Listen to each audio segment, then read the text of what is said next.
Tantor Audio, a division of Recorded Books, presents Sweet on You by Carla De Guzman.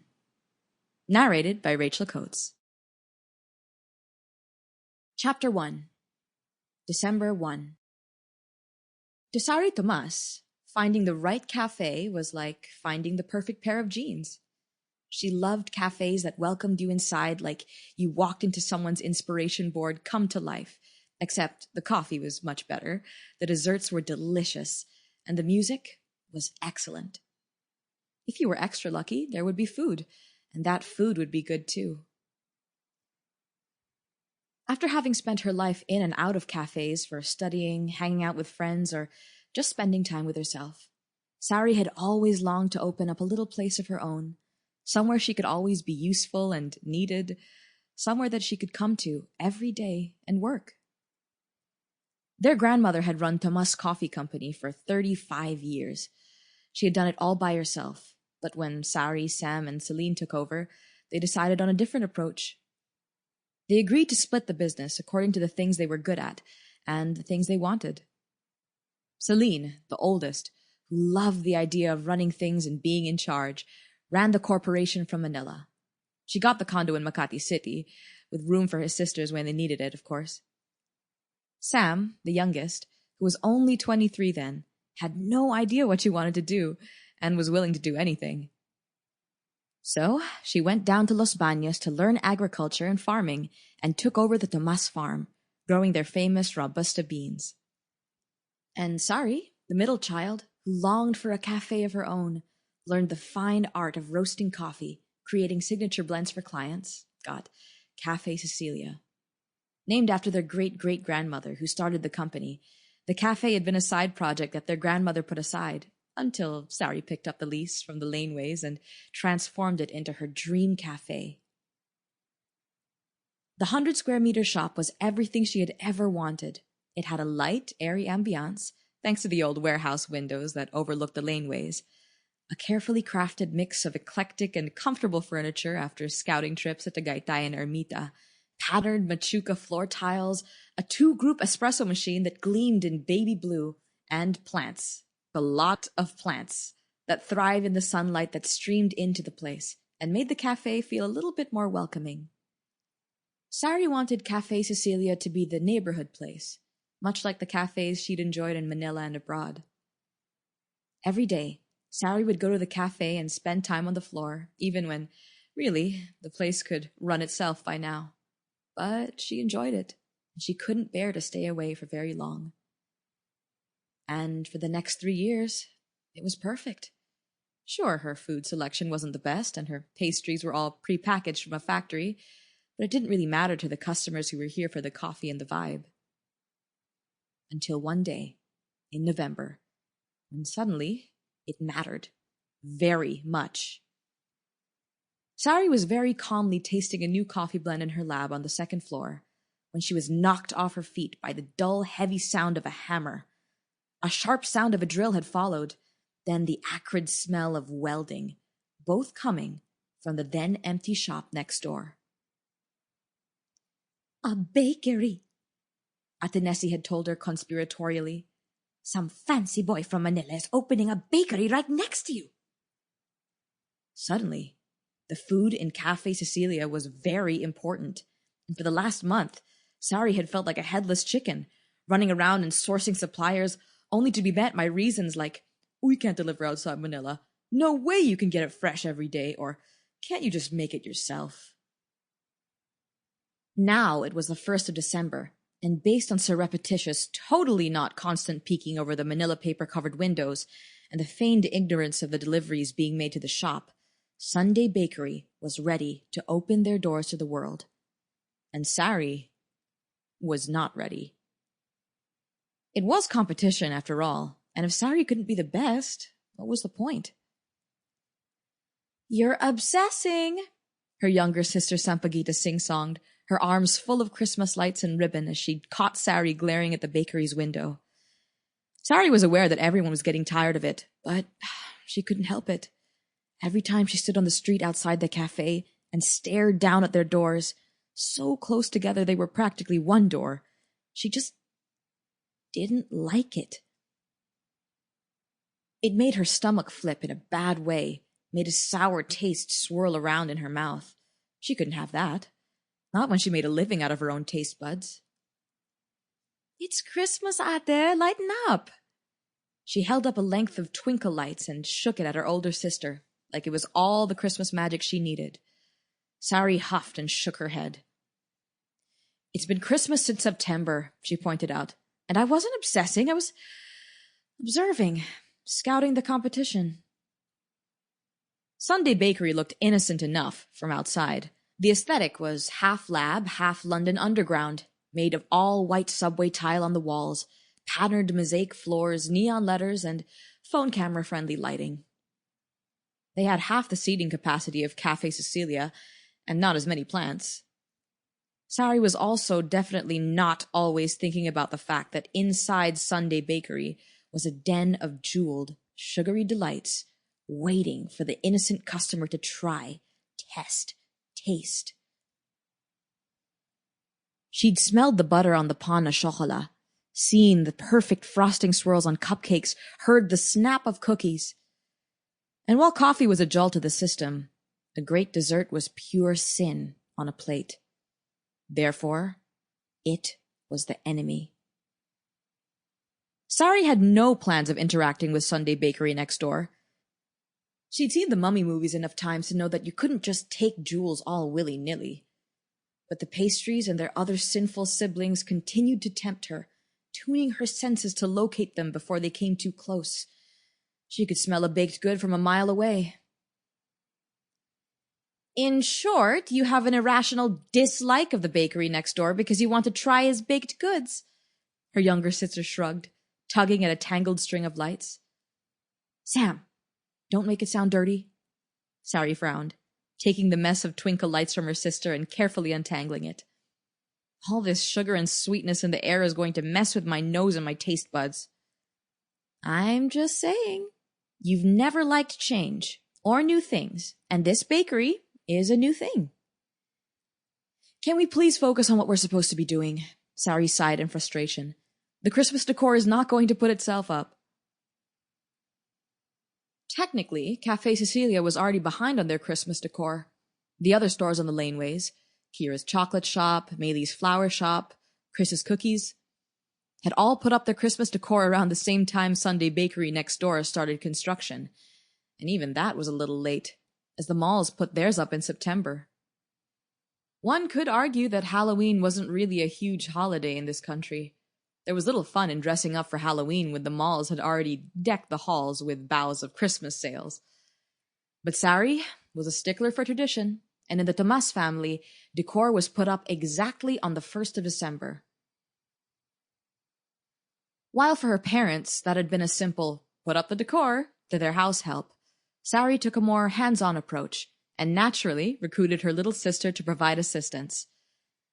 There were twinkle lights to string across her storefront, deep red poinsettia plants in pots to place in the window boxes, and candy cane coffee to serve. The most serious of cafe owners would have scoffed at Sari serving something so pedestrian, but she didn't much care when it came to spreading the holiday cheer. Now, if she could only feel just as charitable for her neighbor. Parol coming through! For the grand finale of the decorating, Sari rounded up her staff, an electrician, and her sister Sam to make sure the parol was perfectly placed. The parol was a thing of beauty. A 5-foot, star-shaped lantern made from capiz shells that cast a soft yellow glow when lit. It was their grandmother's, specially purchased in Pampanga as a gift from their grandfather. Making sure the parol hung in a place of prominence was one of the many traditions Sari took to heart. So, they hung it by the window of Cafe Cecilia, year after year, guiding their guests into the cafe like a shimmering beacon. Kylo, Sam's big black rescue, who Sari believed was part horse, tilted his head to the side and barked, making Sari jump from her spot on the street where she'd been supervising. Really? She asked the dog, who seemed not to care that he'd nearly killed his part owner, and flopped to the ground at her feet. Sari rolled her eyes and got back to the task at hand, supervising the perfect parol placement. A little to the right? Forward? A little more... No, that's too much. How about this, Mum? That's perfect. Sari nodded, bending down and absently scratching behind Kylo's ears as she watched. Sam? Yep, her sister called from inside. Turn it on? The parole lit up, and the rest of her staff started to clap. Excited chatter filled the space, and people who were casually strolling the laneways ended up stopping and watching too. Sari's staff were happily taking photos, posing with a giant parole to post on their social media. Some of them approached Sari, joking about Christmas bonuses and how excited they were for the Christmas party happening in a couple of weeks. Relax, guys, it's just a parole. Sari laughed. But the sight of the bright star did make her heart feel fuzzy and grow 3 sizes. Memories of being a little girl looking up at this very same parole, clutching a little cup of chocolate in her hands as her family sang Christmas carols by the tree, filled her and made her smile. They were old memories, ones that no longer rang true, but the joy she had was still there. We good? Sam asked, poking her head out of Cafe Cecilia's door. Yep, we're good, Sari nodded. She was just about to herd the entire group inside. They had plenty of time to pose with the parole later, when Noche Buena started to play from unseen speakers. She turned her head in the direction of the music, and 2 staff members in specially embroidered aprons bearing the Sunday Bakery logos stood outside their shiny new shop, holding a tray of soft little pillows of mamon that smelled absolutely heavenly and impossibly caramelly for sponge cake. Sunday Bakery soft opening! Please try our brown butter mamon! Oh! Sam actually exclaimed beside her sister, her eyes lighting up at the sight of free food. Even Kylo seemed to be sniffing his nose appreciatively in the direction of the baked goods. In her panic, Sari looped her arm around her sister's, then her free fingers through her dog's collar. She saw her staff starting to move in the direction of the bakery and cleared her throat. Okay, everyone, inside! Coffee isn't going to serve itself! That got their attention. Ordinarily, Sari wouldn't have minded her staff stepping out for a second when there was free food out, or when a huge parole was being put up, but not from next door. Come on, Kylo! The dog seemed to grumble, but followed Sari inside anyway, after a couple of tugs on his collar. The rest of the staff were talking eagerly about Christmas plans, Secret Santa wishes, and possible dance numbers for the Christmas party. They'd been like this since September rolled around, but Christmas was so close she could feel it in the air and taste it on her tongue. With one last little scowl at the bakery and their mamon, she strode into Cafe Cecilia. Now, this was an area she knew to be absolutely hers. She knew which plants were growing where, which of their dining chairs had a slight wobble, which table got the best light in the afternoon. Sari knew every song on the playlist, every blend they used, remembered how they came up with each one in the coffee lab upstairs. This cafe was home to her. Some days it felt like the only home she would ever know. Sari immediately went back to work, wiping down the countertops, checking the temperature of the pastry case, making sure that the gleam of the robin's egg blue coffee machine was pristine. As always, she had a peripheral view of Sam as she sat on her usual spot behind the counter. Even Kylo knew where he was supposed to be, at his corner of the cafe, where he didn't get in anyone's way. Sari's regulars started to come in for their mid-morning brews, and everything was as it should be. Except she could smell something in the air, a sweet, heavy scent, one that slid lazily across a space where it didn't belong. Sari wrinkled her nose. She had the sudden image of fluffy pancakes being drenched in golden syrup, imagined a little blob of butter melting with the syrup on the pancake's warm and fluffy surface. Her father knew how to make his pancakes extra fluffy and bouncy, and the memory of post-fight, post-drama family mornings with pancakes had no business being here.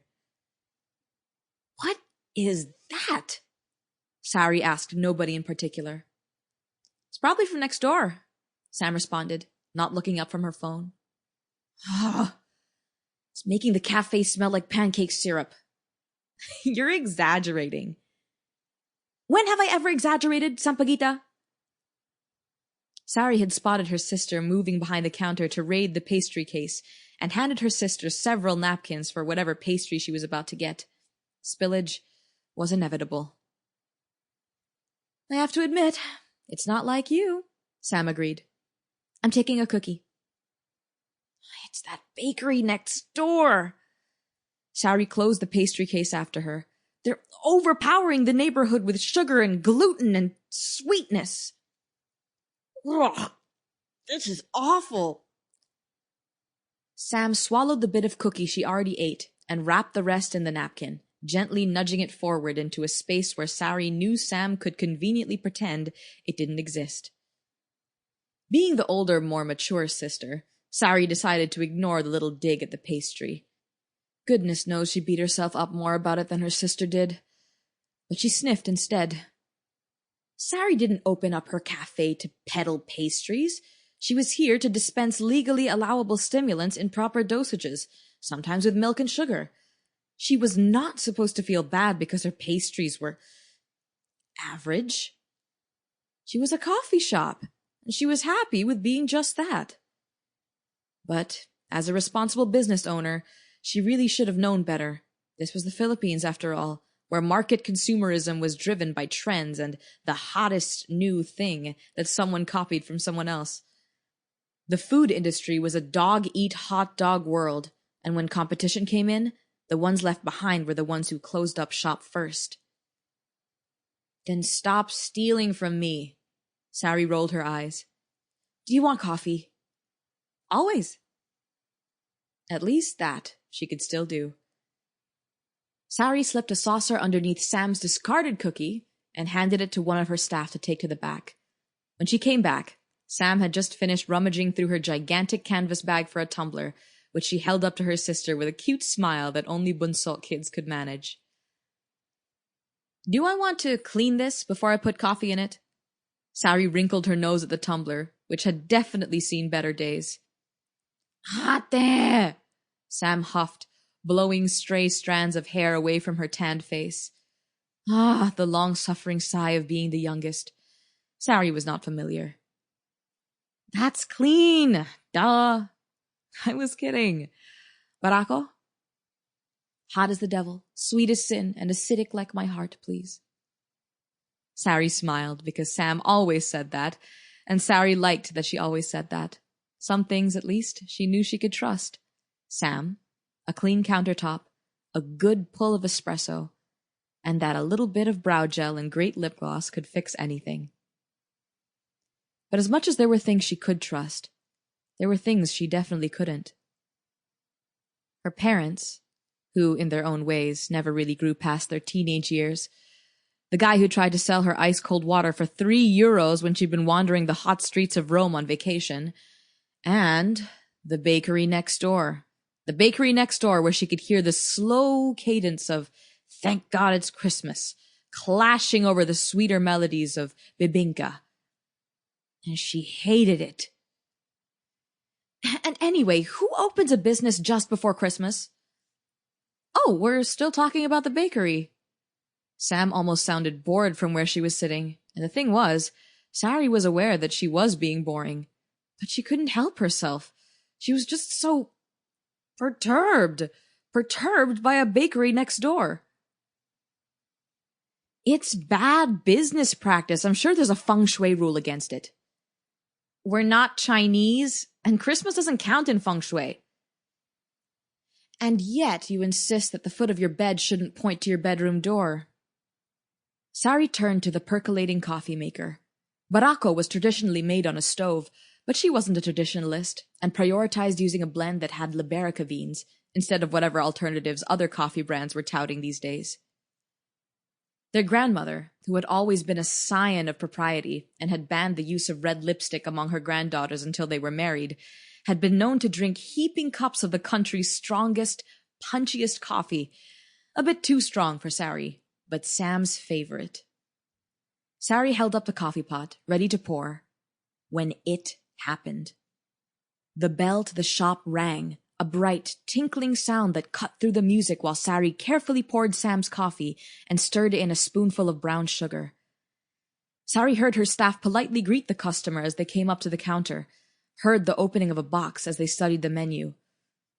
Sunday Bakery, the box announced in big, bold black and gold letters. Oh, their packaging was nice. Pretty enough to be eye-catching, enough for anyone who happened to see it to guess that there was some luxurious, sinful treat inside.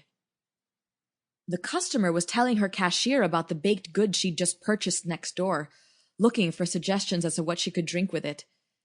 And the world moved in slow motion as she tore the hot pink sticker with a flick of her thumb and opened the box. Sari inhaled. She smelled the usual culprits: butter, sugar, chocolate, all deep and rich and much stronger than any baked good she'd ever smelled. But then there was an unexpected scent that lingered in the air. Was that banana? Her head shot up from where she was standing behind the counter. The scent had been subtle, but it came to her nonetheless, like a disturbance in the force. Unexpected. But then again, did anyone ever really expect bananas? Barako would go perfectly with the customer's cookies. A punch of strong coffee would cut through the sweetness, maybe a bit of milk to soften up the contrast between the cookie and the coffee.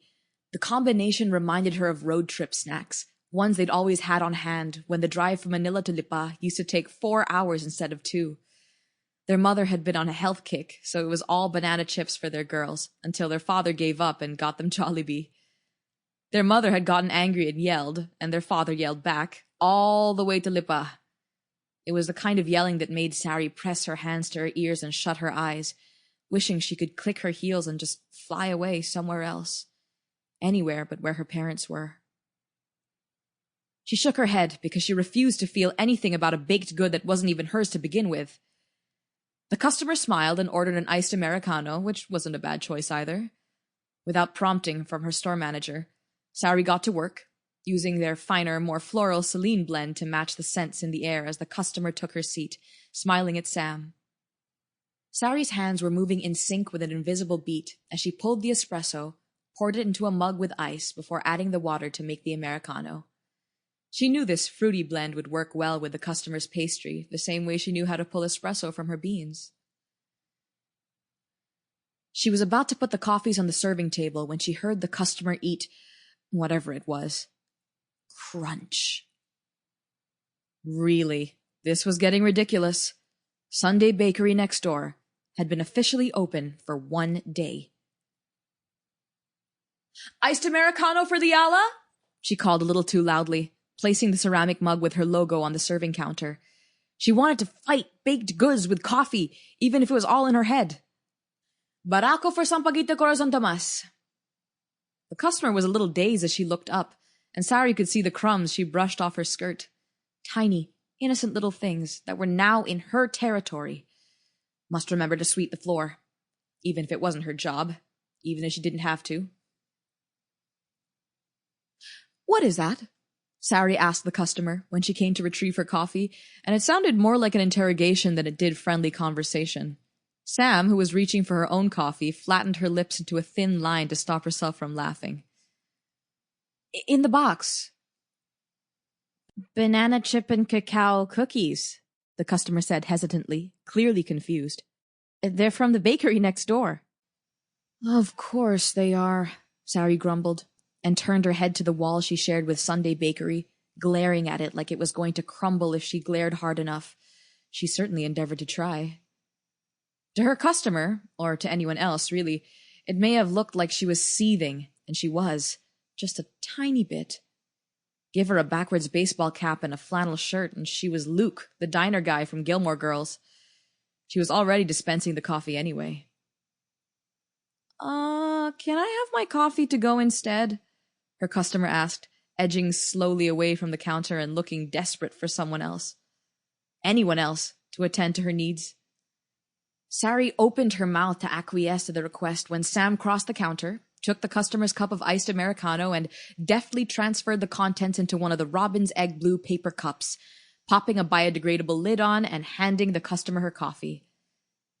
Here you go. Have a great day and Merry Christmas, Sam chirped, giving the customer a polite but unnecessary bow.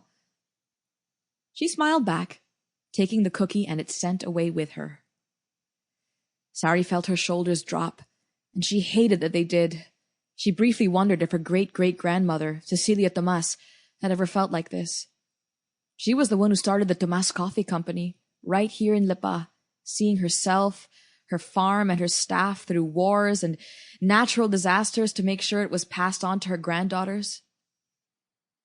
Cecilia had had her husband at her side to help her learn how to properly cultivate and care for the coffee, the side Sam had taken to like a fish to water.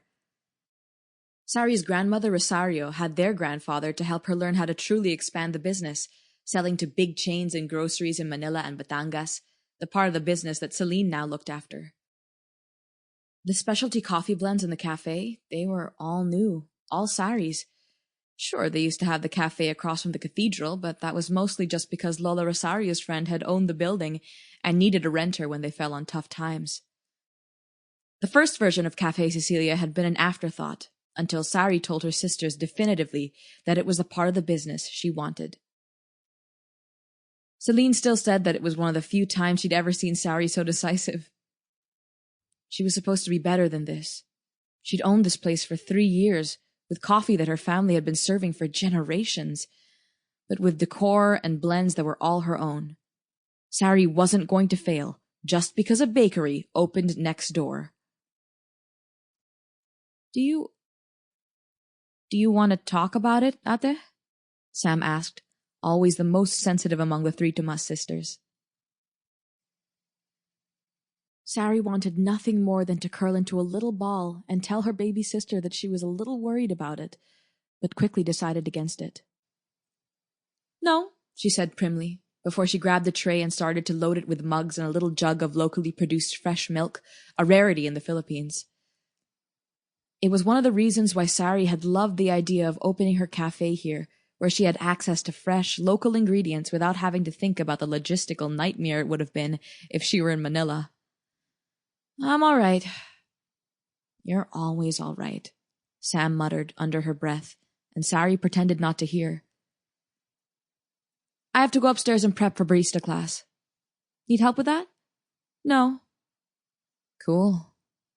Sam shrugged as she and Kylo followed Sari up the stairs to the coffee lab / her office on the 2nd floor. Juggling a tray of coffee mugs and milk, Sari nearly fell back when Kylo wriggled between them and reared up on his hind legs to scratch at the door. Oh my God, Sam, you're beast! Sam pulled Kylo's collar back and opened the door for Sari. The big black dog squeezed between the sisters and bounded into the room with zero regard for the expensive things inside and flopped on the daybed by the window, a throw pillow between his paws to drool on. Sari watched the dog resume his nap with a wistful sigh before she walked over to her workstation and placed her precarious tray of things on the counter. Your dog is too big, she told her sister. You love him. Sam closed the door behind her. Don't you have a farm to tend to? The coffee beans literally grow on trees, Ate. There's not much to do at the moment. She shrugged, and Sari frowned, immediately going into big sister mode. Sure, Sam was in the cafe most days, but the way she said it made Sari wonder if her sister was trying to say something else. The thing with being an older sister was that, over the years, Sari had learned to read her siblings as easily as she could a list of instructions, even when they tried to be inscrutable.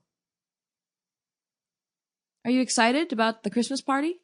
Sam asked, getting up from the table to walk around Sari's space, picking up the mister and misting the plants. I mean, I know you and Ate Celine dominate the karaoke contest every year, but you really have to give me and Kira a chance. She's super determined to win.